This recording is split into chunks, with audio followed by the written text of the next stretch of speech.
The Senate vote came Tuesday night. In a rare show of bipartisanship, senators voted 87-12 to approve the First Step Act. We realize that just getting muscular and tough on the war on drugs isn't enough. We've got to use our brains. The bill addresses prison overcrowding and creates a fairer system for nonviolent drug offenders. Nonviolent drug offenders. Nonviolent drug offenders.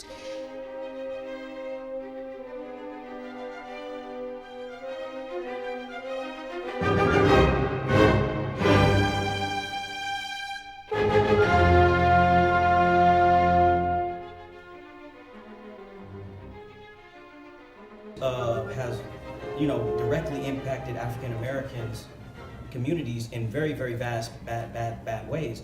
This gives us a chance to finally say to ourselves, look, as a Republican Party, we wrote the wrong that the Clintons came in and did. And I'm all for it when it comes to nonviolent crimes. But which violent crimes are on there? There's 50. Listen. There's some of them that are not. Carjacking is not included. Aircraft piracy, drive-by shootings are not included. Threats against the president are not included. Genocide is not included. Rioting in a correctional facility is not included. Transportation of minors for illegal sexual activity is not included. These are not hard to add. Right. That's why I'm working. So that's what you're suggesting, just adding those But particular. if we don't get done in 2 weeks, it's not going to get done. Do you believe it? Do you believe it?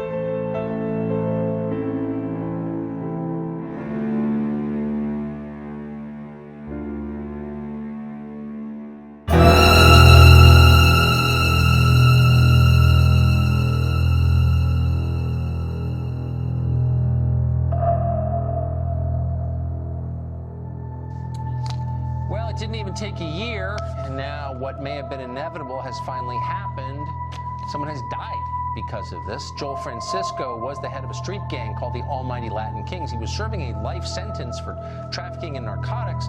Then he was sprung from prison under the First Step Act. Now, as of tonight, he is wanted for murder of a man in Providence, Rhode Island. Grady Judd is the sheriff of Polk County, Florida, a beautiful county. He joins us tonight. Sheriff, thanks so much for coming on. Are you surprised by this? No, I'm not surprised at all, Tucker. I was involved with the First Step Act trying to stop it. And we were being pressured by the Democrats, by the Republicans, and by the White House, all to pass this law. And we warned them. We weren't prophets, but we knew when you let violent criminals out of jail, they murder, rape, and rob. And that's what we saw here. But they told, we spent an awful lot of time talking about this legislation before it became a law, and we were told again and again, the only people who are getting out of jail are people who are there because they were caught with a joint in high school and sentenced to life in prison. Not a single violent person's getting out. Were we dumb to believe that? Tucker, I can tell you that they intentionally misled the people of the United States. There was arm twisting. Not only arm twisting, they twisted arms off all the way to the shoulder to get this passed. We warned them there would be murders. In fact, this person that they're seeking for murder out of Rhode Island now has already had 2 arrests in just the 8 months since he's been released from custody. This is history.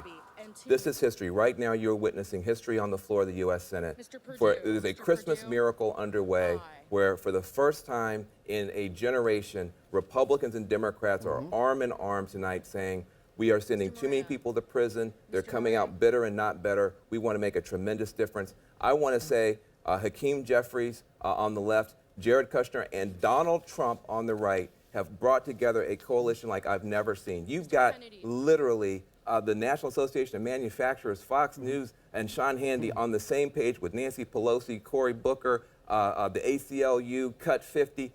Something is beautiful is happening. And it's not that you have to see it to believe it. You have to believe it to see it. It's happening. You remember the First Step Act. That bill became law earlier this year. And the intent, and we heard this from a lot of people over a number of weeks, was to slice time off the sentences of federal prisoners, nonviolent federal prisoners, so they could get reintegrated back into society more quickly. Only nonviolent offenders are going to be helped by this law. We were told that again and again. But like so many things we're told here in Washington, that turned out to be a lie, a flat-out lie. One of our guests called it. Watch.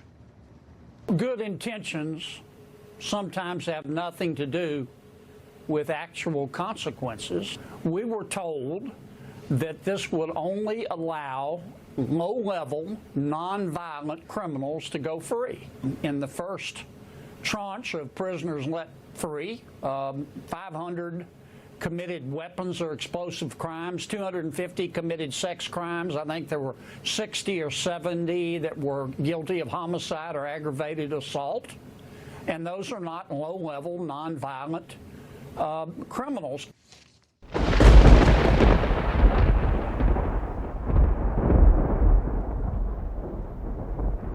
Providence Police Major David LePayton said they have officers patrolling Federal Hill and responded within a minute of a man stabbing the victim, 46-year-old Troy Pine, inside the lounge. Pine was found by the door. The suspect allegedly took off out another door